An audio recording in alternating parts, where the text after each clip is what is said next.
네, 전문가와 함께하는 팁 러닝 시간이 돌아왔습니다. 꼬리에 꼬리를 무는 질문. 오늘 오랜만에 이인복 대표님 자리해 주셨습니다. 안녕하세요. 네, 안녕하세요. 안녕하세요, 대표님.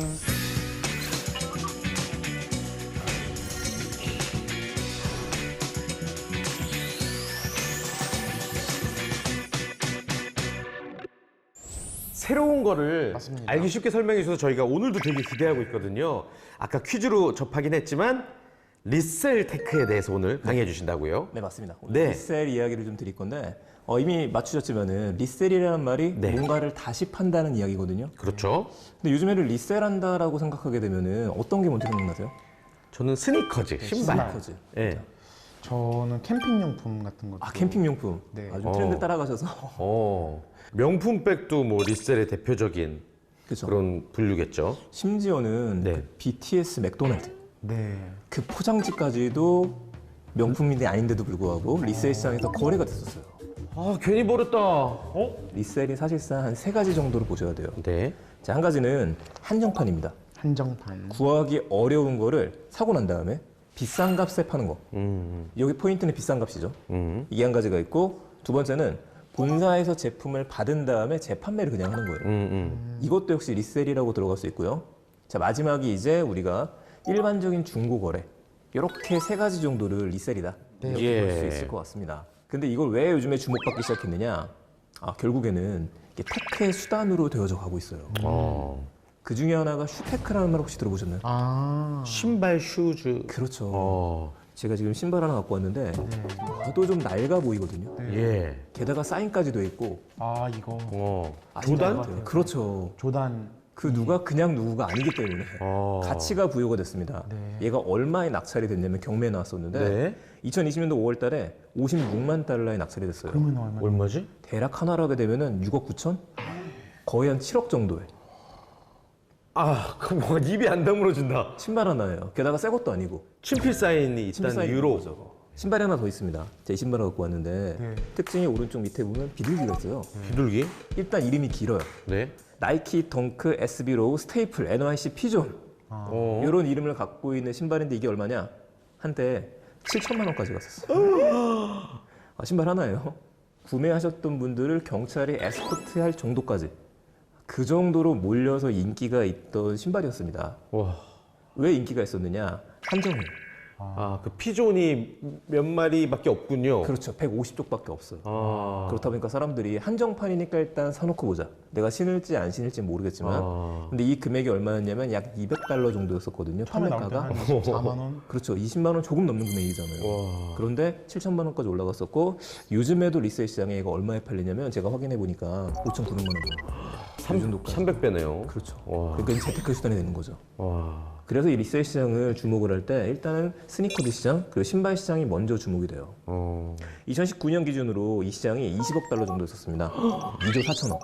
그런데 앞으로 2025년 얼마 안 남았죠? 이때가 되게 되면 60억 달러로 거의 4배 정도? 3배 이상 성장한다. 대박. 7초 2천억으로 성장할 시장이라고 보는 거예요. 근데 이것만 있는 건 아니죠. 슈테크보다 네. 글자를 살짝 오른쪽으로 돌리면 샤테크라는 개념이 있었어요. 명품 가방. 그렇죠. 샤넬이죠. 네. 오픈런이라고 들어보실 겁니다. 물론. 문이 열리자마자 사람들이 뛰어요. 아, 네네네. 줄서 저걸 빨리 사야 되기 때문에. 왜냐면 이런 가방들이 1년에 2번에서 한 3번 정도 가격 인상을 할 때가 있어요.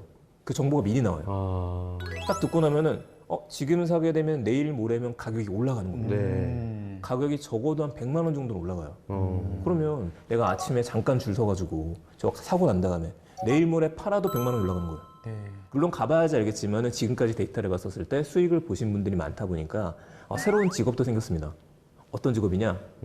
두 분 같은 경우에도 바쁘다 보니까 아침에 줄 못 쓰잖아요. 네. 그렇게 되면 아, 줄을 대신 서줘요? 그렇죠. 그거 어디서 찾아요? 찾는 곳이 좀 있어요.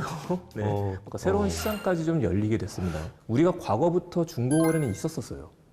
우리가 사고 필요 없는 물건을 팔았던 거. 그런데 중고거래를 했었을 때 문제점이 뭐가 있을까요? 물건을 살 때. 정품이. 그렇죠. 하나가 가장 두려운 거. 이거 진짜인가? 특히 명품을 중고로 해서 온라인으로 거래했다고 생각하거나 아니면 직접 만나고 우리가 명품을 거래를 해요. 제가 가방을 받았는데 잘 몰라요. 이게 진짜인가? 이게 지하철에서 파는 거하고 그냥 길거리에 파는 거하고 아니면 매장에서 파는 구분이 안 가는 겁니다. 이게 한 가지 포인트가 있고 자, 두 번째는 내가 잘 산 건가? 가격에 문제가 있거든요. 그래서 보통 중고거래 하시는 분들은 계속해서 검색을 하죠. 이 가격이 지금 맞는 건가? 산 사람이 어디가 있고 매니아 카페에 들어갔었다가 이거에 대한 의심이 있고, 자 마지막 세 번째가 뭐냐면은 배송의 위험성이에요. 배송이면서. 우리가 배송도 마찬가지고 또 직거래도 문제가 됩니다. 약간 비싼 물건을 직거래 보시는 분들은 혼자 안 나오거든요. 두 명이 같이 나와요. 맞아요. 저도 예전에 제가 아이패드를 직거래 한번 했었던 적이 있었는데, 네네. 근데 전화하니까 어떤 여성분이시더라고요. 만나러 갔는데 이게 대학교 1학년이었어요. 네. 저 뒤에 어머님이 서 계세요. 의심이 되신 거죠. 갑자기 어떤 남자가 거래를 한다고 하니까. 그렇지. 근데 이 세 가지 문제점들이 있는데 이 세 가지 문제점들을 지금 IT가 해결해 주는 거야. 그렇죠. 테크가 작동하기 시작하면서 리셀 테크라는 말이 붙게 된 거예요. 믿음이 가더라고요, 확실히. 그럼요. 데이터를 정확하게 주고 스마트폰으로 볼 수 있고 바로 거래하고 결제까지 할 수 있게. 그래서 리셀 테크라는 말이 붙게 된 겁니다. 불과 몇 년 사이에 엄청 폭발적으로 성장하고 있는 시장인 거죠? 그럼요. 어. 이 시장에서 대표적인 시장은 역시 스니커즈. 네. 스니커즈가 돈이 되기 시작했기 때문에. 자, 스니커즈 시장에서 제일 유명한 외국 회사가 스톡엑스라고 하는 회사가 있습니다. 여기는 한정판 운동화를 거래를 하기 시작했고 누가 투자했느냐? 에미넴이 투자했어요. 에미넴이요? 네. 래퍼? 네. 그럼 이 회사가 도대체 뭐 하는 곳이냐? 아까 전에 이야기 드렸던 거. 이게 맞는 가격일까? 잘 모른단 말이죠, 사람들이. 이거를 주식처럼 만들었어요. 시세를 보여준 겁니다. 마지막에 거래가 된 게 얼마에 거래가 됐다. 그래프로 이렇게. 그래프로 보여줘요. 이거 그래프로 보여주다 보니까 시세처럼 해서 보시게 되면 셀이랑 바이가 나오거든요. 지금 당장 살 때 그리고 최근에 거래가 됐을 때 이런 내용들을 보니까 사람들이 믿음이 생기는 거예요. 내가 적어도 당하지는 않겠구나. 이거를 주기 시작한 거죠. 아마도 들어보지 못하셨던 곳들이었다. 이제 스타트업들이었기 때문에. 그런데 이제 제휴가 되기 시작하고 오프라인에서 백화점에서 볼 수 있게 만들어지고 그리고 큰 회사 하나가 뛰어들었죠. 크림이라고 하는 서비스가 새로 나왔는데 네네. 혹시 써보셨나요? 네, 저는 종종 이용합니다. 종종 이용하세요? 구매는 한 번밖에 안 해봤는데 재밌어요, 되게. 그 새로 나온 제품들 가격에 이런 추이 보는 것도 재밌고 그렇죠. 아까 말씀하셨던 피스 마이너스 원이 또 가격이 좀 떨어지긴 했더라고요. 그래서 지금 살까 하니까 좀 유행은 지난 것 같고. 네, 여러 정보도 좀 볼 수 있고 네. 괜찮은 서비스로 등장을 했는데 이게 지금 업계에서 시장 1위로 올라가고 있거든요. 근데 이 뒤에 누가 있느냐? 스노우, 초록 색깔의 회사가 있죠. 네이버. 네이버요. 네이버가 있습니다. 네이버의 가장 막강한 힘은 뭐냐면 정보죠. 그렇죠. 모든 정보를 다 가지고 있고 그리고 이 정보가 어디까지 흐르게 되냐면은 저 같은 경우에도 제가 잘 모르는 물건이 있거나 제가 관심이 있는 게 생겼어요. 그럼 무조건 먼저 가입하고 보는 게 네이버에 카페에 가입해요. 네이버 카페에 가입하게 되면 수많은 매니아분들이 다 있기 때문에 초보자의 고민부터 시작해서 정말 모든 걸 다 알고 있는 분들이 가이드를 다 해주거든요. 네. 네이버 카페 중에 나이키 매니아라는 카페가 있습니다. 그 카페가 있는데 카페에 이제는 그냥 크림 광고만 올라와요. 이거에 대해서 사실 뭐라고 못하는 겁니다. 그래 자기 거니까. 자기네 거잖아요. 어차피 광고를 받았기 때문에 그럼 네이버에서 제재까지는 아니더라도 너무나 자연스럽게 이렇게 넘어갈 수 있는 힘이 됐고 이거 덕분에 나머지 회사들 같은 경우에는 긴장할 수밖에 없는 구조가 이루어졌어요. 이제 한정판 시장이라는 게 지금 더 커지고 있는 겁니다. 거기에 전제가 한정판이라는 게 있거든요. 그렇게 한정판을 만드는 게 시장에 유통해서 많은 사람들이 신게 하기 위해서 나오는 게 아니라 이건 마치 미술품처럼 그런 가치를 부여하는 걸로 점점 나오기 시작하는 겁니다. 네. 이런 시장이 형성이 되고 있기 때문에 앞으로 더 많은 아티스트들이 협업한 제품들로 나오게 될 거라고 생각을 해요. 이제 그러다가 사람들이 저건 좀 아닌 것 같아. 그럼 가격이 떨어질 거고 저건 투자의 대상이 맞아. 그럼 가격이 올라가게 되겠죠. 근데 현재까지의 분위기에서는 테크라는 부분이 같이 하기 때문에 가격이 올라가고 있긴 합니다. 예. 자, 그런데 한정판이 아닌 중고거래도 분명히 있단 말이죠. 여기서 코로나 시국에 제일 유명해서 성공했던 기업이 하나 있어요. 당근? 우리가 아까 전에 얘기했었던 그렇죠. 당근. 당근이 무슨 뜻인지 아시죠? 그 뜻은 잘 몰라요. 당신 근처입니다. 당신 근처? 당신 근처의 마켓이라서 당근 마켓이에요. 이름 잘 지었죠. 와, 대박이다. 자, 그렇게 만들어 놨는데 이게 뜬 이유는 하나밖에 없어요. 거래 불편함입니다, 얘는. 그렇죠. 사실 굉장히 불편하잖아요. 불편한 이유가 직거래만 가능해요. 네. 나는 지금 제주도에 사시는 분과 거래를 하고 싶은데 볼 수는 있지만 대화는 할 수가 없는 거죠. 이 얼마나 답답한데요. 근데 이렇게 했던 이유가 택배 거래에 문제점들이 있었죠. 맞아요. 벽돌 온다고 그렇죠. 하고. 연락이 갑자기 안 되더라고요. 갑자기 안 돼요. 네. 그 전까지 너무 친절하게 잘 되다가 네. 돈 보냈어라고 하는 순간부터 연락이 두절되기 시작하고 한두 번 문자는 오는데 알 수 없는 거죠. 그러니까. 이런 게 있으니까 특히 IT 제품이나 좀 비싼 제품 거래하시는 분들은 직거래를 선호합니다. 내가 두 눈으로 보고 싶으니까. 당근은 딱 그 부분을 건드렸죠. 직거래, 당신 근처에서. 자, 자, 이러다 보니까 무슨 일이 일어났냐면 사람들이 모이기 시작해요. 사람들이 모이기 시작하니까 커뮤니티가 만들어지기 시작해요. 네. 그래서 지금은 물건을 팔 뿐만 아니라 이 안에서 장사를 하시는 분들도 있고 커피숍이나 이런 것들은 광고를 하기도 하고 그렇죠. 심지어는 게시판이 생겨버리는 바람에 이 게시판에서는 친목 도모를 합니다. 네. 새로 나온 커피숍이 있는데 거기 괜찮아요. 이거부터 시작해서 초등학생 같은 경우에는 내가 그림 그려드릴게요. 아, 그거 기억나. 그렇죠. 특히 초등학생들이 요즘에 제일 많이 파는 제품 중에 하나 뭐냐면은 레고 피규어 많이 팝니다. 오, 그래요. 이거라든지 아니면 카드.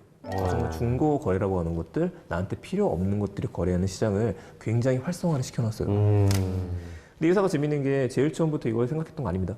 판교에서 하나의 장터로 시작했었고 지금 여기까지 올라오게 됐죠.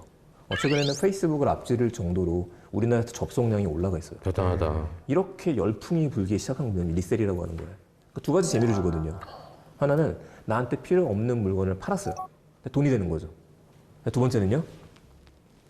계속 넘기면서 봅니다.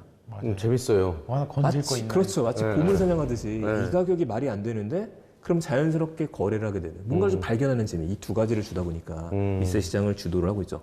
자, 이런 것들을 보게 되면 우리가 생각할 수 있는 포인트를 좀 정리를 좀 할게요. 네. 자, 첫 번째 생각할 수 있는 거는 리셀 시장이라는 게 사라지지 않는다. 앞으로 영원히. 앞으로도 계속 성장할 수밖에 없습니다. 우리가 생활하는 이상 뭔가를 사고서 이거를 판매하고 싶은 생각 없어지지 않을 거고요. 이왕이면 남들보다 괜찮은 제품을 싸게 사고 싶은 거 이건 없어지잖아요. 근데 하나가 더 들어오기 시작한 게 투자에 대한 개념. 두 번째로 얘기하고 싶은 거는 이 시장을 이끄는 건 MZ세대예요. MZ세대 분들, 20대, 30대 분들 같은 경우에는 투자가 과감하거든요. 과감하게. 내가 그런데 크게 손실 안 볼 것 같아. 그렇다고 한다면은 제품도 한번 사보고 다양한 투자의 개념으로 들어갈 수 있다는 거. 네. 자, 세 번째는 신뢰입니다. 상품에 대한 신뢰. 리셀테크의 핵심은 결국엔 앞으로 더 많은 플랫폼들이 나타날 거기 때문에 그 플랫폼들이 답변해주는 거예요. 우리를 믿어라. 우리 전문가들이 이거를 검수를 끝냈다. 특히 명품 같은 경우에는요. 너무나 명품들이 잘 나오다 보니까 전문가가 아니면은 진짜인지 아닌지 확인할 수 없어요. 맞아요. 이걸 우리가 책임지겠다. 자, 거래에 대한 신뢰도 답변해줘요. 네. 거래에 대한 신뢰라는 건 내가 돈을 보내면 물건이 반드시 온다. 그럼 이걸 어떻게 처리를 해주려고 하느냐? 요즘에 블록체인 방식 항상 이야기할 때 스마트 컨트랙트 그런 얘기를 합니다. 누군가가 돈을 입금하게 되면 자동 발송이 되게 만들어주는 거라든지 믿을 수 있는 사람이 직접 검수한 제품을 가지고서 확실하게 준다라든지 이런 것들까지 이어지게 돼요. 자, 마지막 이 시장이 성장하기 때문에 확실한 수익이 될 수 있다. 이것 때문에 이쪽 시장이 성장을 하고 있고 우리 중간에 했던 말로다가 전체를 정리할 수 있을 것 같습니다. 지금까지 리셀이라고 하는 부분, 리셀 테크라고 하는 부분이 수익적인 측면에선 그들만의 수익을 볼 수 있는 시장이었다고 한다면 이제는 모두의 시장으로 바뀌게 되는 게 지금의 포인트죠.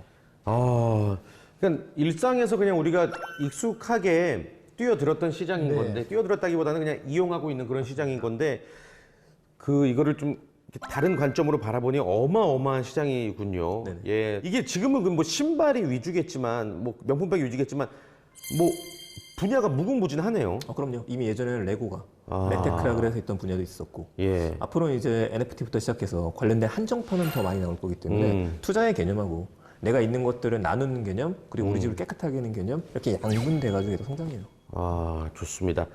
이 재미있는 시장의 흐름 속에서 돈 되는 길을 한번 찾아보시기를 맞습니다. 바라보겠습니다. 이거 나쁜 것 같지 않아요? 이거 합법적인 거잖아요, 다. 그럼요. 오늘도 너무 재밌는 이야기 해주신 이인복 대표님과는 인사 나누겠습니다. 고맙습니다. 감사합니다. 자, 우리 두기들 여전히 또 막바지 늦더위 때문에 굉장히 힘드신 것 같은데 조금만 참으면 선선한 가을바람 불어올 것 같습니다. 저희 다음 주에 시원한 내용 가지고 다시 인사드리도록 하겠습니다. 시청해주신 두기들 고맙습니다. 고맙습니다. 안녕.